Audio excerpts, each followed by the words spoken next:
শুধু তো রূপ চর্চা করলে হবে না, কিছু কিছু জিনিস খাইতেও হবে। আমি এখন খুব সুন্দর একটা প্যাক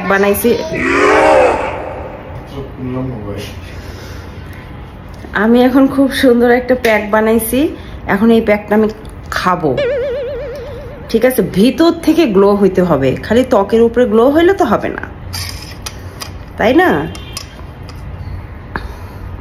আগে লাগাইনি, হ্যাঁ, তারপর খাবো। মুখেও লাগাবো, আবার এটাই খাবো। অনেক সময় অনেকেই আমাকে বলেন, এত রূপচর্চা করে কি হবে, বয়স হয়ে গিয়েছে, কয়দিন পরে ছেলেদেরকে বিয়ে করাবেন, এত রূপ দিয়ে কি হবে? তো আজকে আমি আপনাদেরকে ইনস্ট্যান্ট দেখাবো যে রূপচর্চা কেন করা উচিত। আর কিছু কিছু জিনিসের কোনো কারণ থাকে না, তারপরেও সেটা করা উচিত। যারা আমার মতো এরকম প্যাক বানায় আবার খাইতে চান, আমি এখানে কি কি মিশিয়েছি এটা জানতে হলে আমার এই ভিডিওটাতে কমেন্ট করবেন। আমি নেক্সট ভিডিওতে আপনাদেরকে দেখিয়ে দিব আমি এই প্যাকের মধ্যে কি কি ইউজ করেছি। অফ ক্যামেরাতে আসলে প্যাকটা বানিয়ে নিয়েছি। ভিডিও বানানোর কোনো প্ল্যান ছিল না, কিন্তু তারপরেও প্যাকটা বানানোর পরে হঠাৎ করে মনে হলো যে আচ্ছা ভিডিওটা বানিয়ে ফেলি। তো প্যাকটাতে আমি কি কি নিয়েছি সেটা আমি বলে দিব।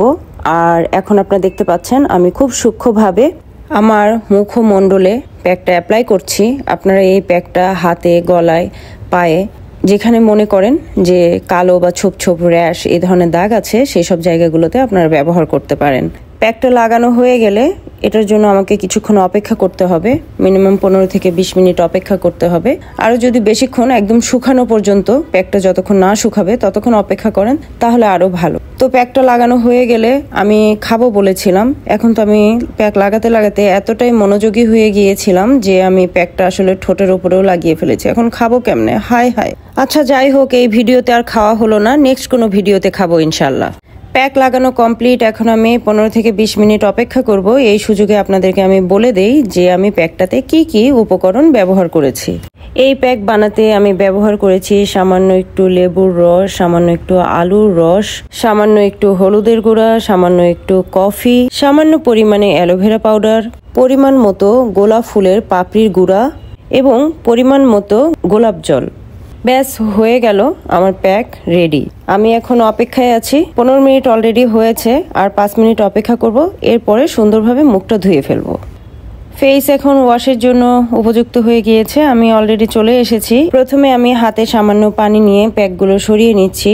এরপরে হাতে আরও সামান্য পানি নিয়ে খুব ভালোভাবে ম্যাসেজ করে, সম্পূর্ণ মুখমণ্ডলটাকে ম্যাসেজ করে তারপর পানি দিয়ে খুব ভালোভাবে ওয়াশ করে নিচ্ছি। এদিকে খেয়াল রাখতে হবে কোনো প্যাক যেন মুখে লেগে না থাকে।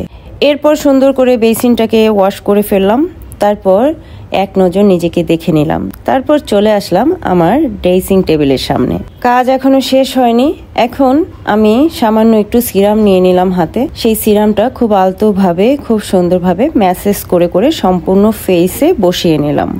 এরপর এখন আমি অ্যাপ্লাই করছি সানস্ক্রিন। যেহেতু এখন দুপুর বেলা, তো আমি সানস্ক্রিনটাই এখন অ্যাপ্লাই করব। এখন আমি আপনাদেরকে বলি যে সম্পূর্ণ কাজটা কমপ্লিট করতে আমার 40 থেকে 45 মিনিট সময় লেগেছে।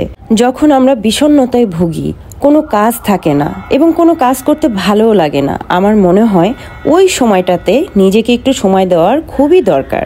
এতে নিজের মনটা যেমন প্রফুল্ল থাকবে, তেমনি কাজের মধ্যে সময়টা পার হবে।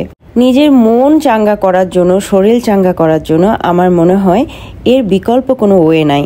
তাই নিজেকে সময় দেওয়া খুবই জরুরি। এখন বন্ধুরা আপনারা বলুন যে প্রথম যখন আমি রূপচর্চাটা শুরু করেছিলাম তখনের সাথে শেষ মুহূর্তের পার্থক্যটা নিশ্চয়ই আপনারা বুঝতে পারছেন। সো পরিশেষে আমি একটা কথা বলতে চাই, সেটা হচ্ছে রূপচর্চা সব বয়সের জন্যই অপরিহার্য একটি অংশ।